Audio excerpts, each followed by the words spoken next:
In the beginning, God created the heavens and the earth was without form and void, and the darkness was upon the face of the deep, and the Spirit of God was moving over the face of the waters. The environment is where we live.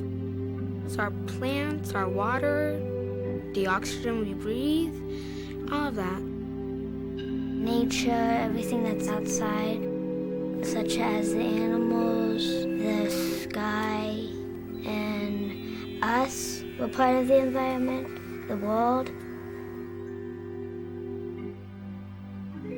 Creation is when someone makes something new that no one's seen before. And God said, "Let the waters bring forth swarms of living creatures, and let birds fly above the earth across the firmament of the heavens." And God saw everything that he had made, and behold, it was very good. And there was evening, and there was morning, the sixth day. By cherishing and protecting our children, we are faithful to God as stewards of creation. But how are we leaving the world for our children? And how is that affecting their health and well-being right now?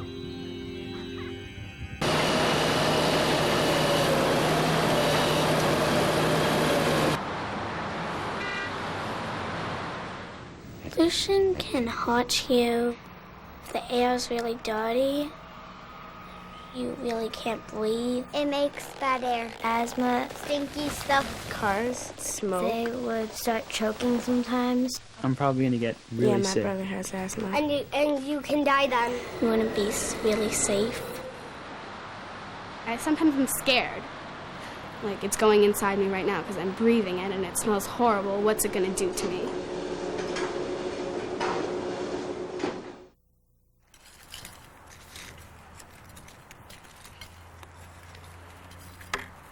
God puts such wonder in this world, and sometimes it takes a child's eye for us to see that again. In the Torah, we're taught to choose life, that you and your descendants may live. Well, I don't know any better way of choosing life than making the world safer for kids. We hear this phrase about children's environmental health. I know about children and health and environment, but what happens when you put those three together? The environment is not something that's out there in some national park. The environment is here with us, here around our children, every day of the week, every hour of every day. And children's health is profoundly influenced by their environment. As Phil said, their environment has a profound effect on how they develop.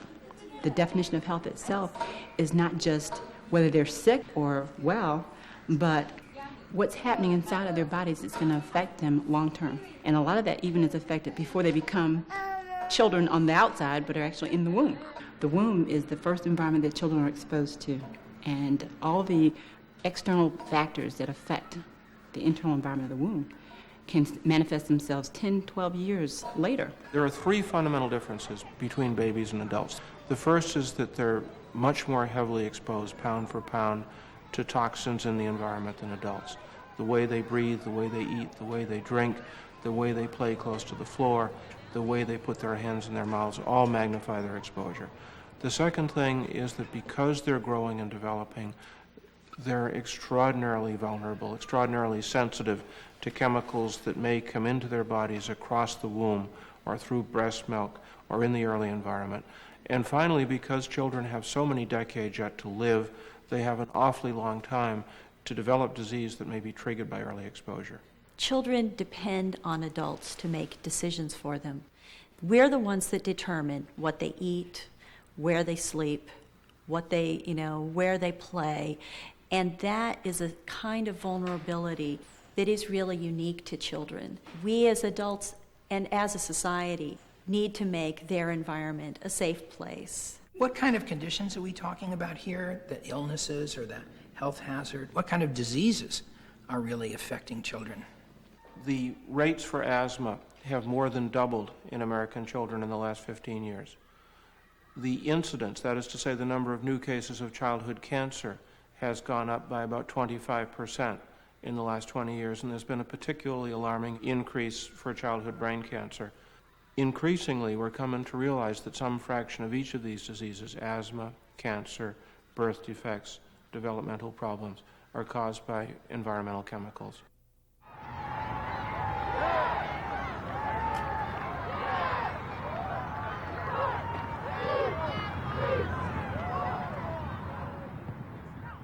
Our nation provides the best health care for children in the world. There's more we still have to learn, but experts are telling us that by polluting God's creation, we are poisoning our children. As a child, I couldn't go outside and play. When it was hot or when it was cold, I was sick.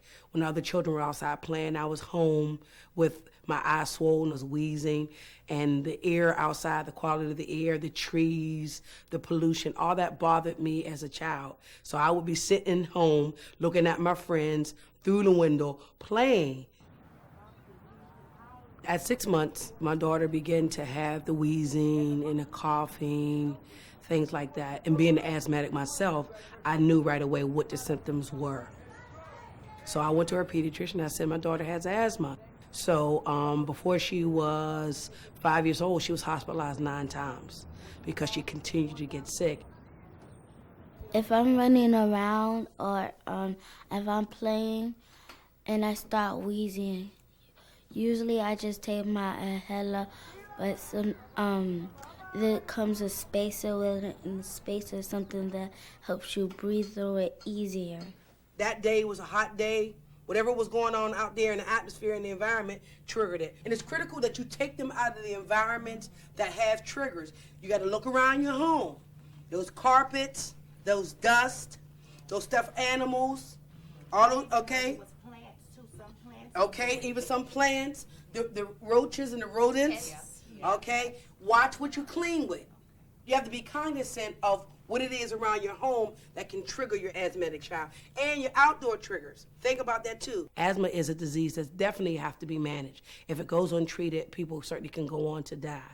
So that's very, very important. I think these are some of the reasons why in communities where it's poor, where the incomes are not high, if you have substandard living conditions and you have air pollution, quality of air is bad, if you have landfills where they just come and dump all of the garbage from around the city, and you have all these bus depots, what else do you expect but to have people with respiratory illnesses or asthma?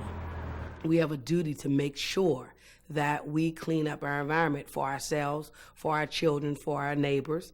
There's also scripture said that, love your neighbors as you love yourself. So if you love yourself, you want yourself to have the most ultimate, clean, refreshing environment that you can play in, that you can breathe in, that you feel comfortable in. It's all a part of mankind's duty to make sure that we as a people, especially people who say they believe in God, to make sure that your environment is clean. You can't knock on somebody's door and say, well, the air quality is this or that, but you can write letters and go to rallies in Albany and stuff, write to your Congress people and to your political people in your neighborhood and say, listen, okay, we need to stop having diesel buses up here. Okay? You need to sign those petitions. You need to write those letters. Because it's up to you as a parent to make sure that both of your child's environments are as healthy and as clean as they're supposed to be. You are your child's biggest advocate. A lot of times when we hear about all of the things in our environment, the toxics that are, in our, they're in our homes, they're in our schools, they're in our communities, they're in our air, they're in our water. It just seems like there's just a lot of hopelessness. And for me, it's my faith that gives me hope. And I think that that's really the difference between looking at this with my head and looking at this with my heart. I hope people understand the power of faith over fate. Sometimes we figure, what can I do? And faith tells us the exact opposite. It says, on the one hand, don't expect that kids will all grow up safe and fine if you just sit back in your chair and don't do anything. And on the other hand, that if you do get up, if you do work to make the world a better place, that God can be there with you. Pharaoh was the most powerful leader in the ancient world, and the Israelites went free.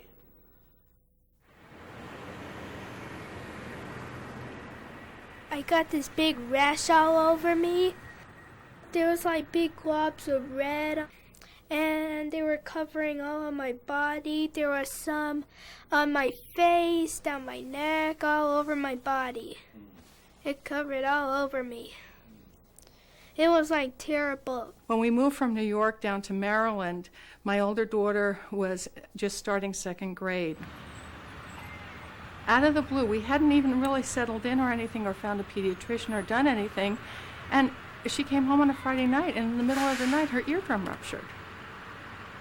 And that started it, and she would come home for about 18 months with very unusual illnesses that we had never seen before.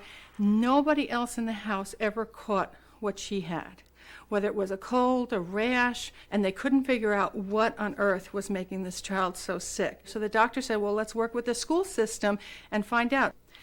And we got the information from the school system that indeed the building had been treated monthly for years with a pesticide that's now banned by the EPA. And it was a windowless school building, so there was nothing to break down the pesticide, and it had wall-to-wall carpeting, no windows, and there was just no place for this pesticide to go. I went to the school and said, look, the only thing stopping my children from going to school is the fact that you use pesticides. So if we could change what we're doing and use low-risk or less toxic pesticides, then they could return to the school setting.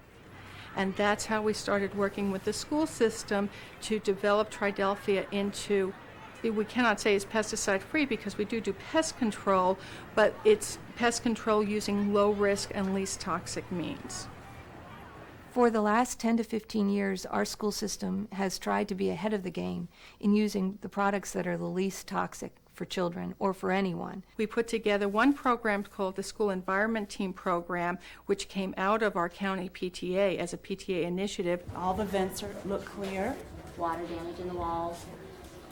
This is a team consisting of parents and staff members that once or twice a year will go around the building looking at each classroom to see how safe that particular classroom is. Are there any stained tiles from rain? Are the outlets in good shape? Do the faucets work? We want to make sure that we're not creating wet carpets to gather mold. By having a school environment team and involving those that are actually living in the building can stay even safer. And the room appears to be clean and dust-free. Appears to be. Triadelphia Ridge Elementary School is a really nice school because I haven't got sick since I got here. I had no rest. I haven't got a cold. It's like I'm never getting sick here.